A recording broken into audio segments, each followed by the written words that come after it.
বন্ধু, আজকে সকালে আমি আমার ছাদ বাগানে এসেছি। দেখতে পাচ্ছেন এগুলো সবেদা ফল। কত প্রচুর পরিমাণে সবেদা হয়েছে আপনারা কল্পনা করতে পারবেন না। এত বড় সাইজের, এত ভালো সাইজের, আর প্রচুর পরিমাণে সবেদা কোথায় কোন ডালে নেই।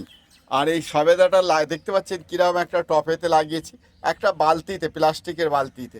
আর গাছটাও দেখতে পাচ্ছেন কত ছোট, কয়েকশো এতে আজকের সবেদা হয়ে আছে। আপনারা না দেখলে কল্পনা করতে পারবেন না, প্রচুর পরিমাণে সবেদা। এ দেখতে পাচ্ছেন যেদিকে দেখবেন খালি সবেদায় ভর্তি, প্রচুর পরিমাণে সবেদা। হ্যাঁ, আর সবেদার সাইজগুলো অবশ্যই আপনারা দেখতে পাচ্ছেন। তাই বন্ধু, আপনারা যদি এইরকম একটা সবেদা গাছ লাগান আর লাগান, আর এতে কি করতে হয়েছে, গাছটা লাগানোর আগে নিচেই খানিকটুকু খোল, গোবর সার আর কম্পোস্ট সার দিয়ে এই গাছটা লাগিয়েছিলাম। গাছটায় প্রচুর পরিমাণে ফল। এই দেখতে গাছের মাথাটায়ও কীরকম ফল, কত ছোট জায়গাতে কত সুন্দর গাছ, আর কত ছোট গাছ, আর কত প্রচুর পরিমাণে ফল দেখুন। হ্যাঁ, ফল না দেখলে চিন্তা করতে পারবেন না, কল্পনা করতে পারবেন না এই ফলগুলো কীরকম পরিমাণে ফল হয়েছে। কত দেখাবো আপনাদের।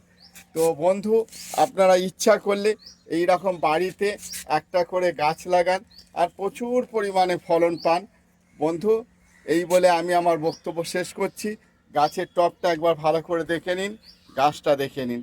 ঠিক আছে বন্ধু, সকলকে ধন্যবাদ জানিয়ে, এরম গাছ লাগানোর আহ্বান জানিয়ে আমি এখানে শেষ করছি।